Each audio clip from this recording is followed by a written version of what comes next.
everybody.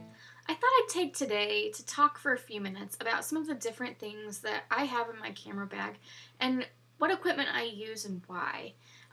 So the first thing that I would like to say is that I do not believe that the camera or the equipment is what defines a good photographer.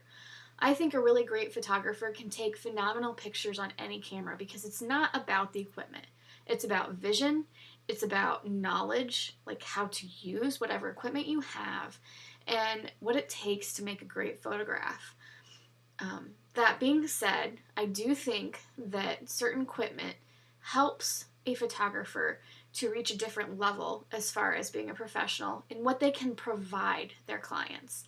For example, if I'm shooting on an older digital camera, it only has so big of a resolution, which means I can only make my pictures blow up to so big a size.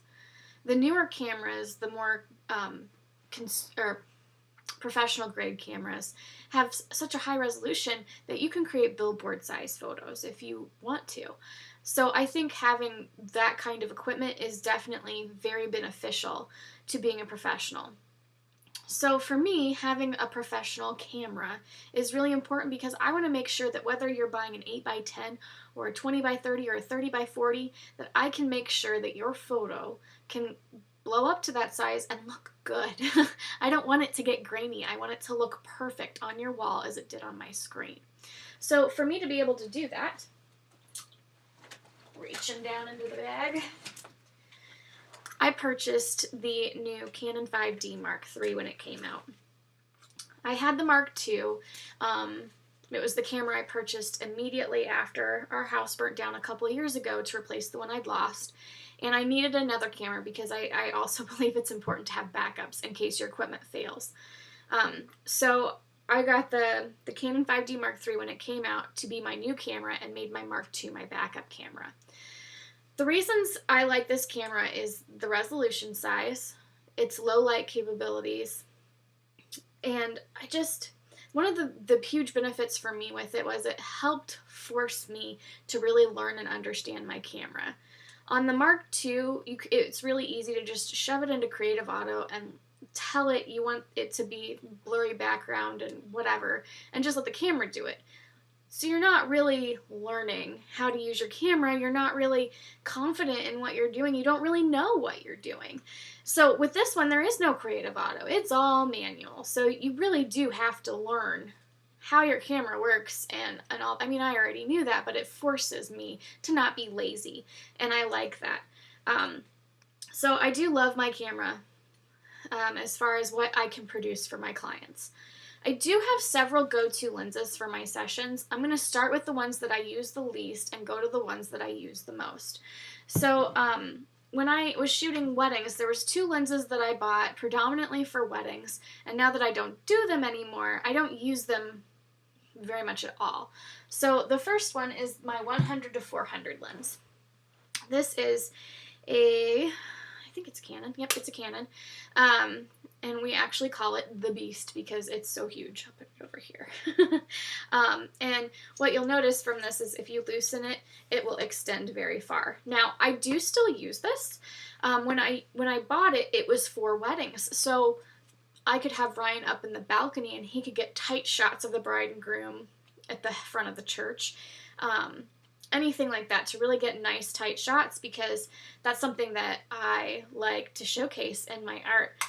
Now that I don't do them, I don't need it for that, but what I do use it for is for sports. So I can stand at one end of the football field and I can get the football players at the other end nice tight shots for the yearbook and things like that when I'm working for LSA. So I do still use it, I just don't use it as much when I'm creating stuff that I want to create for fun. The other lens that I got for weddings is a macro. Now, I do love the macro, and I do still use it a lot, but I don't use it in my sessions as much as I would like, simply because for seniors, families, things like that, they're not really necessarily conducive to a macro lens. I use it all the time for newborns and babies. I use it in my personal fine art photography because it works really great for taking nice, tight close-up shots. It's a different perspective from what most people are seeing, so it can create really cool images. but I don't use it as much because it's not conducive to the majority of the sessions that I shoot. Okay, so moving into the lenses I use more often. I'm going to start with the one that came with the camera because yes, I am that photographer. I will buy a camera with a lens just so that I can have the lens. So this one came with a 24 to 105 lens. It's not going to focus, but it is a Canon lens. You'll notice most of my lenses are Canon. There are definitely other brands that are compatible with Canon cameras, but I tend to err on the side of safety and go with the nicer brand name lenses because I am running a business and I want to make sure that everything's going to work every time. I do use this lens sparingly. I use it less and less now. I like it because of the zoom, so it makes it easy for me to get a variety of close-ups and far-out shots if I need to. But I don't use it as often as I used to because I've shifted more to primes. But it is great for kids because they're moving around so much. I can quickly shift from a close-up shot to a far-out shot if I need to. The lenses that I use more and more, this one is my favorite. It's my 85 1.2, and it's a Canon. I use it for almost every portrait session. It can create really beautiful, soft, creamy backgrounds, and I love that. I love when the focus is tight in on my subject, tight in on their face or their eyes or whatever, and I can blur everything else out. I want to be able to make you look at what I want you to see. I want you to see what I'm seeing because a lot of times people don't see what I see. So I'm trying to highlight what is beautiful about you, and these lenses work great for that. So the 85 does really great, nice, tight portrait shots. And then for ones that I want farther out, but I still want to have that control over the blur, I have my 50 millimeter. And this is the only non-Canon lens that I have. This is a Sigma, and it's a 50 millimeter 1.4. And it works in the same way as the 85. I just do more pulled back shots with it. But it still blurs the background and all of that stuff. It's just, it's a farther, I can get closer to or farther away from my subject and get wider shots with it. So I really stick to my 85 and my 50 a lot for my portrait sessions. I'll use my 24 to 105 occasionally with my portrait sessions, and then the 50 and the 100 to 400 are really saved for the things that they're really needed for. Other things that I use regularly is my flash. Now, I prefer to shoot natural light, but there are certain situations when lighting added into a picture can help highlight, can help fill light, that it's necessary, or really just it helps create a different feel to an image than it otherwise would have with just natural light. And again, since I'm a Canon girl, my flash is also Canon. It is the Speedlight 580 EX2. And for a long time, I really just did on-camera lighting. And for the most part, I still do a lot of on-camera lighting. But as I've been adding it in here and there more and more to portions of sessions where I want to just add a different look, a different feel, I'm shifting to where I'm starting to do it off-camera. So when I'm using it on camera, I usually don't have it pointed directly at my subject. I use this little bounce card and then the reflector, and I bounce it off of a ceiling or a wall to add light onto my subject. So I don't get those harsh, ugly shadows. It's really just, it becomes ambient light without actually being ambient light.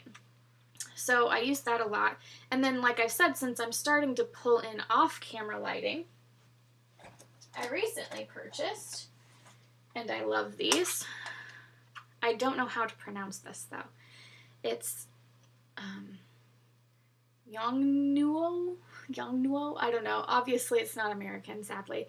But what they are, they're transceivers. I have lots of friends who use Pocket Wizards or versions of transmitters and receivers like that they basically what they do is they plug into your camera and your flash, and then you can transmit a signal to your flash when you push the button on your camera to make the flash go off, even though the flash isn't attached to your camera. These were really inexpensive, which I like, especially since I'm just starting to do it and I'm not really sure. The way I feel is I don't know if it's worth the investment yet because I really love natural light. So I wanted to start with something inexpensive to see how I like it before I really invest a lot of money. So if you're looking for something like that, I would definitely recommend trying this. It's that Yongnuo. It's YONGNUO digital. And I got these off Amazon. And they're really easy to use. You set them, they're transceivers. So you set one as a transmitter and one as a receiver. It's really easy. And then of course I do have backdrops and backdrop stands and tripods and a light stand, and I have a video light, which I'm actually using right now to record this video, and lots of other little things that help, like a bounce and reflector and all those kinds of things. It really comes down to, though, knowing what you want to do and what you're wanting to create, because the way I shoot is not how my friend who shoots more high fashion, high-end photos would shoot, and that's fine. We're different people. Our strengths are in different areas, and my goal is to reflect you, and I feel like the best way I do that is when I take all the distractions and all the clutter and all the extraneous things away, and we just focus on you and the light and just have fun. And so I do have a lot of equipment, and I purchased this so I can create images for you that are special and unique and that focus on you. But ultimately, it doesn't matter what any of that is. It doesn't matter what any of that is. All that matters is that if you like the images your photographer creates and you trust them, then you found the right person. It won't matter what equipment they have, as long as you trust them and you like what they do. So I hope you found this helpful and that you liked seeing some of the things that I do have and that I do use. I will include a little thing that kind of highlights all the equipment and what it's called and that sort of thing, if you're interested in that. But otherwise, I hope you have a great day, and I will see you all soon. Bye.